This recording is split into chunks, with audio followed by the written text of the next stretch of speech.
Assalamualaikum warahmatullahi wabarakatuh. Waalaikumsalam warahmatullahi wabarakatuh. Selamat pagi pemateri-pemateri. Kabar sehat? Sehat. Alhamdulillah. Alhamdulillahillazi arsala rasulahu bil huda wa dinil haq liyuzhirahu 'ala dini wa kafa billahi syahida. Asyhadu an la ilaha illallah wahdahu la syarikalah wa asyhadu anna Muhammadan abduhu wa rasuluh la nabiyya ba'da. Yang paling utama, marilah kita ucapkan alhamdulillah kepada Allah karena di pagi hari ini kita bisa berkumpul bersilaturahmi dalam rangka juga menyiapkan tugas podcast terkait hukum pidana kita. Salawat dan salam tak bosannya kita mohonkan ke Allah agar disampaikan ke Nabi Allah Muhammad SAW dengan sama-sama melafazkan Allahumma sholli ala Sayyidina Muhammad wa ala ali Sayyidina Muhammad. Semoga dengan memperbanyaknya kita bersalawat kepada beliau kelak kita diakui sebagai umatnya. Amin. Baiklah, di podcast kami ini kita akan membahas topik yang kadang orang anggap berat tapi sebenarnya dekat banget sama kehidupan kita sehari-hari, yaitu hukum pidana. Di podcast pada hari ini ada beberapa poin yang akan kita bahas. Yang pertama itu mengapa hukum pidana itu penting untuk kita ketahui. Nah, di podcast kali ini saya akan membagikan perspektif kenapa hukum pidana ini sangat penting untuk kita ketahui, teman-teman. Pernahkah teman-teman bayangkan hidup di tengah masyarakat tanpa aturan hukum? Bayangkan jika tidak ada sanksi bagi pencuri, pelaku kekerasan atau penipuan. Apakah kita masih bisa merasa aman? Disinilah peran hukum pidana menjadi sangat penting, bukan hanya sebagai alat untuk menghukum pelaku kejahatan, tapi juga sebagai sistem perlindungan hak-hak kita. Kita akan di episode ini, di podcast kali ini, kita akan bahas kenapa memahami hukum pidana itu penting. Bukan cuma buat mahasiswa hukum seperti kita, tapi buat semua orang yang hidup dalam masyarakat hukum. Hukum pidana merupakan salah satu pilar utama dalam menjaga ketertiban dan keadilan sosial. Ia tidak sekedar hadir untuk memberi sanksi, tapi juga berfungsi preventif, mencegah terjadinya pelanggaran dan menetapkan batas yang jelas tentang mana perilaku yang tidak boleh dan mana yang boleh. Misalnya ketika hukum melarang pencurian, tujuannya bukan hanya agar pelaku dipenjara, tapi agar kita semua bisa merasa aman atas harta milik kita. Ketika hukum mengkriminalisasi kekerasan itu bukan hanya menjatuhkan hukuman, tapi juga dengan menjamin bahwa tubuh dan keselamatan kita diakui dan dilindungi secara umum. Mungkin itu perspektif hukum pidana kenapa penting dari saya. Mungkin ada yang ingin menambahkan kenapa hukum pidana ini penting sih untuk dalam kehidupan kita sehari-hari. Mungkin ada yang ingin langsung menjawab, yang boleh tunjuk Saya. kepada Rivaldi, silahkan. Nah, jadi mengetahui hukum pidana itu adalah langkah penting dalam membangun masyarakat yang tertib, adil, dan aman. Nah, jadi hukum pidana mengatur perbuatan yang dilarang dan menetapkan sanksi bagi pelanggar sehingga berfungsi sebagai alat kontrol sosial yang efektif. Dengan memahami hukum pidana, individu dapat mengetahui batasan-batasan perilaku yang dapat diterima dalam masyarakat. Hal ini membantu mencegah terjadinya tindak pidana dan menciptakan lingkungan yang aman bagi semua pihak. Selain itu, pengetahuan hukum pidana juga memungkinkan seseorang untuk melindungi hak-haknya dan mengetahui langkah yang tepat jika ia menjadi korban kejahatan.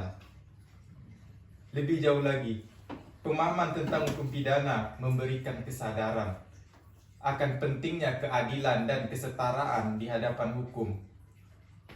Jadi oleh karena itu, mengetahui hukum pidana bukan hanya hak, tetapi kewajiban warga negara untuk memastikan bahwa kehidupan bermasyarakat berlangsung dengan tertib, adil, dan penuh rasa aman. Mungkin itu jadi saya, Bung. Ada tambahan? Berarti kesimpulannya itu ngerti hukum pidana itu nggak cuma buat anak hukum gitu kan. Ya. Kita semua hidup di masyarakat hukum. Jadi penting tahu batasan mana yang diperbolehkan dan mana yang nggak diperbolehkan. Supaya nggak cuma asal komentar, tapi juga paham dasar hukumnya. Bagus. Ada lagi perspektif Ya. dari Mungkin sebenarnya hukum pidana ini bukan hanya anak hukum ya. Bicara mengenai pidana, pada hari ini yang kita lihat, hukum pidana itu digunakan untuk mengatur masyarakat agar ada yang namanya aturan supaya kita bisa merasakan hidup yang aman, damai gitu. Karena seperti yang tadi dibilang sama Raja, bayangkan kalau kita hidup di dunia yang tidak ada aturan. Mungkin kalau saya ambil dari perspektif saya sendiri, satu hari saja di dunia ini kita hidup yang tidak ada aturan, saya berani jamin lebih dari 1 juta nyawa mungkin hilang. Dan apakah itu adil? Apakah itu bagus untuk kelangsungan hidup umat manusia? Apakah itu bagus untuk anak-anak kita nanti? Tentu tidak. Jadi sebenarnya untuk memahami hukum pidana itu tidak harus anak hukum, tapi sebagai masyarakat, sebagai manusia, kita harus tahu aturan-aturan yang berlaku di wilayah kita tinggal. Karena kita tinggal di Indonesia, yang notabene adalah negara hukum, tentu yang harus kita ketahui adalah hukum pidana dan juga hukum perdata. Mungkin itu saja pendapat dari saya. Nah, mungkin untuk perspektif memahami hukum pidana ini pemateri sudah menjelaskan dengan mendalam kenapa kita harus mengetahui hukum pidana itu. Nah, selanjutnya saya akan memberi pertanyaan, bagaimana jika kita tidak tahu hukum pidana itu? Mungkin saya akan memberi pertanyaan kepada Rifan. Jadi, jika kita tidak mengetahui pidana tersebut, maka orang-orang dapat itu memanipulatif kita, atau sekelompok oknum lah dapat ya memanipulatif kita lah dalam berbuat kejahatan. Ada tambahan lagi, kenapa, bagaimana jika kita tidak tahu hukum pidana? Kan ada banyak warga negara kita yang tidak mengetahui gimana kalau tidak tahu. Bahkan aparat yang sarjana hukum kadang tidak tahu bahkan hukum itu. Mungkin kita ambil dari salah satu kasus yang pernah viral belakangan. Kita lihat ada seorang ibu-ibu yang usianya mungkin sudah lanjut usia. Jadi beliau ketahuan lah mengambil sesuatu yang bukan miliknya, yaitu bawang putih. Mungkin kalau kita lihat apa yang dilakukannya salah gitu. Tapi kita juga harus tahu nih, kenapa dia buat gitu. Tentu itu bakal jadi pertanyaan. Apakah hidupnya tidak terjamin? Apakah dia setidak mampu itu? Dan bukannya tugas negara untuk menjadi wadah yang mau menampung masyarakatnya, yang mau mensejahterakan masyarakat sesuai janji-janji mereka. Jadi pada hari ini kita lihat banyak orang yang tidak tahu bagaimana prosedur penanganan itu tuh. Mungkin dia salah gitu. Secara hukum memang salah. Tapi kita juga tidak bisa menjudge sesalah apa dia. Kalau kita bandingkan dengan para koruptor yang pernah tertangkap, kita ambil contoh Harvey Muiz. Berapa banyak uang yang ia korupsi, namun hukuman yang ia dapat hanya penjara berupa 6,5 tahun. Sedangkan ibu-ibu tadi, mungkin ia tidak dapat penjara, namun yang ia dapat lebih dari itu, berupa hukum rimba. kekerasan massa. Di usianya yang sudah lanjut usia, kita lihat tubuhnya berdarah. Padahal yang ia inginkan hanya untuk makan. Sesulit itu hidup. Dan seawam itu masyarakat Indonesia tidak mengetahui bagaimana prosedur hukum pidana berlaku. Padahal ketika kita tahu tindak pidana itu terjadi dan kita berhasil menangkap orangnya, ada prosedur yang harus kita lakukan gitu. Gak harus main pukul-pukul, tidak. Harus menaikkan sendiri. Justru yang kita lihat sekarang, tujuan mereka mukul itu bukan untuk memberikan efek jerah, tapi untuk kesenangan pribadi. Sering saya lihat itu tuh. Ada yang ketahuan maling, dipukuli rame-rame, mereka tersenyum memukul. Saya lihat ada yang ketahuan begal, kalau itu mungkin wajar lah, nggak apa-apa lah. Tapi mungkin untuk maling hal-hal kecil, kita lihat dulu kenapa gitu, latar belakang yang membuat dia melakukan hal seperti itu. Apakah tidak ada lapangan pekerjaan, apa tidak ada, betul-betul tidak ada kebutuhan lagi. Bahkan dalam agama sebenarnya dikatakan bahwa sebagian dari harta kita adalah milik orang lain. Jadi mungkin penting gitu kenapa hukum pidana ini harus kita pelajari, karena contoh yang tadi seperti yang saya katakan, andai kita menangkap seorang pelaku tindak pidana, kita tidak harus melakukan hukum rimba, tidak harus kekerasan massa. Ada yang namanya tahap-tahap prosedurnya, mulai dari penyelidikan, pergi ke TKP, lihat kronologinya seperti apa, lalu penyidik, tangkap pelakunya jika perlu, mintai keterangan, lalu kalau memang dia bersalah, tuntut di pengadilan.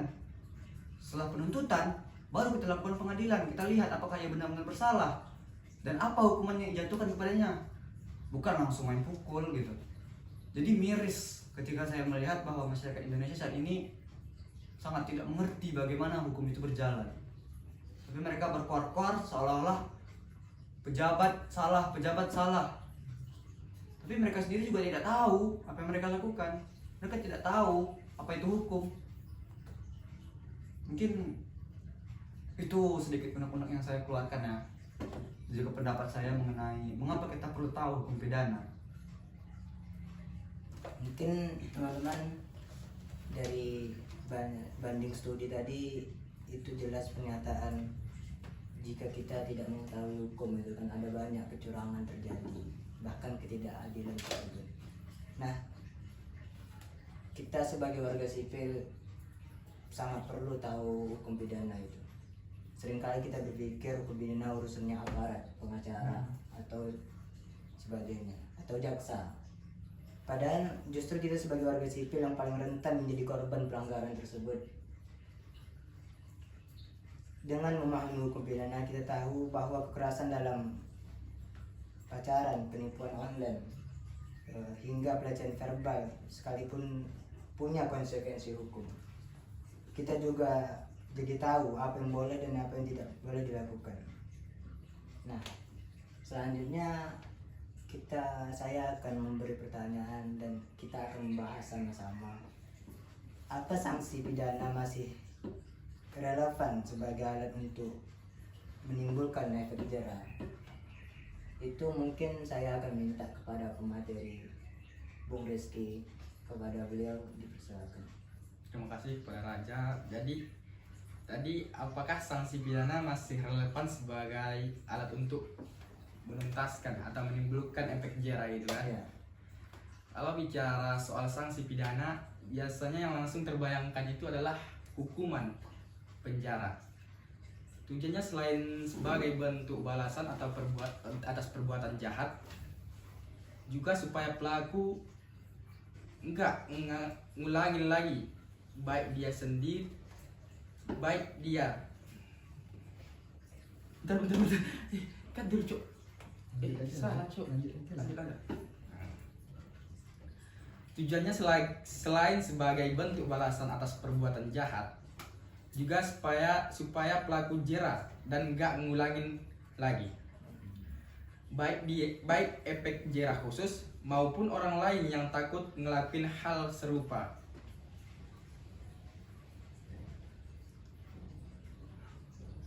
Tapi pertanyaan sekarang, benar nggak sih sanksi pidana terutama penjara masih efektif bikin orang kapok gitu? Ya. Jadi kita lihat yang terjadi di sekarang itu, baik dia di realita lapangan, kondisi penjara, bahkan alternatif sanksinya itu. Realita di lapangan banyak kasus menunjukkan bahwa hukuman pidana belum tentu bikin orang jerah. Contohnya, banyak napi yang udah keluar tapi masih tetap ngelakuin hal yang serupa. Ini bisa jadi karena mereka nggak punya bekal hidup setelah bebas, atau karena memang selama di penjara nggak ada pembinaan yang efektif. Yang kedua tadi, kondisi di penjara itu kan. Faktanya banyak penjara di Indonesia yang over capacity-nya alias penuh sesak, fasilitas minim, pembinaan nggak maksimal, bahkan kadang malah jadi tempat belajar kejahatan. Jadi bukannya bikin kapok, malah bisa memperkuat perilaku kriminal. Seterusnya, alternatif sanksi. Mungkin di antara kawan-kawan ada yang mau menyambungkan atau menambah tentang ini, apakah hukum pidana itu memberi sanksi atau memberi efek jerah kepada pelaku kejahatan itu? Coba sedikit saya minta Bung Sahlan yang menambahkan tentang sanksi. Mungkin alternatif sanksi menjadi solusi yang lebih baik daripada penjara atas tindak kejahatan seseorang. Itu kayak apa itu alternatif sanksinya? Seperti pendekatan yang lebih manusiawi, penyuluhan, atau pembekalan yang ada di penjara itu, supaya jika di penjara itu orang tidak kosong aja, bukan hanya disiksa di situ. Jadi dia juga diberikan bekal, jika keluar dari penjara dia dapat berbuat lebih baik.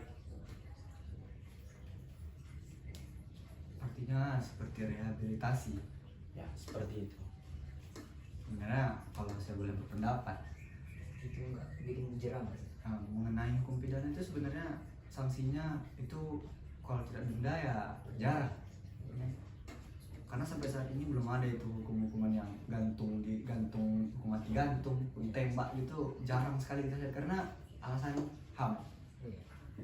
Jadi mungkin yang saya berikan pendapat mengenai penjara dan juga denda, sebenarnya itu balik ke masing-masing orang. Apakah jerah atau tidak? Karena ada orang yang jerah, tapi ada juga yang tidak. Dan biasanya yang jerah itu orang-orang dari tingkat bawah gitu, yang mereka melakukan kejahatan bukan karena mereka jahat, tapi hanya untuk memenuhi kebutuhan. Berbeda dengan orang-orang yang ada di kelas atas, setelah dapat hukuman di penjara, mana mungkin mereka difasilitasi. Jadi itu balik masing-masing orang, tapi menurut saya itu masih kurang efektif.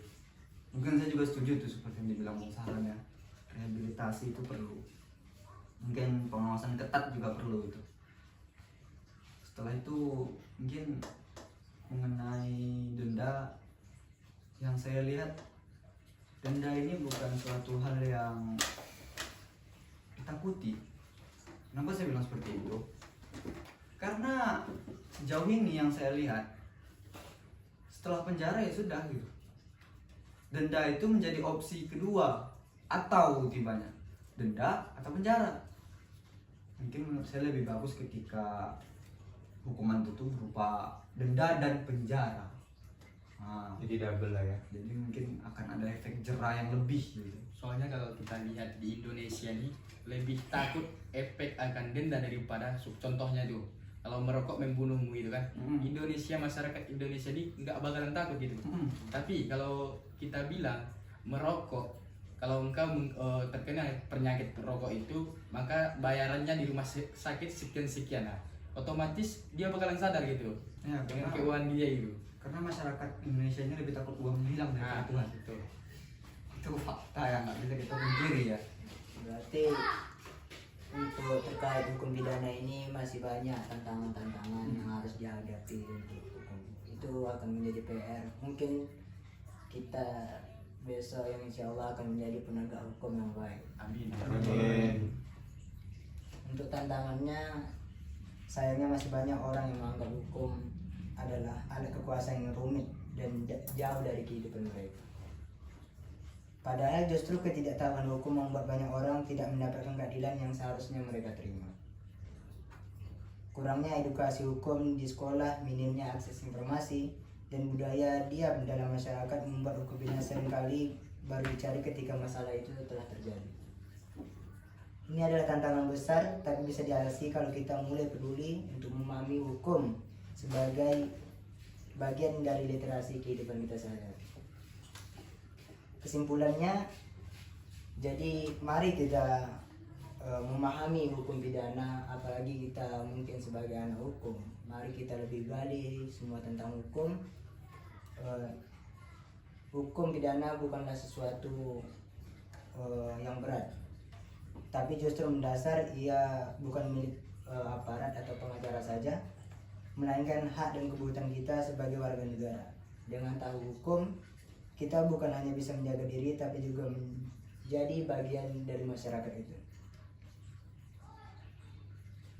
Mungkin itu saja kesimpulannya untuk podcast kali kami pada hari ini. Ada banyak kekurangan, kesalahan dalam berkata atau tutur tubuh kami yang kurang berkenan di hati pemirsa sekalian. Kami mohon maaf. Wabillahi taufiq wal hidayah. Assalamualaikum Assalamualaikum warahmatullahi wabarakatuh.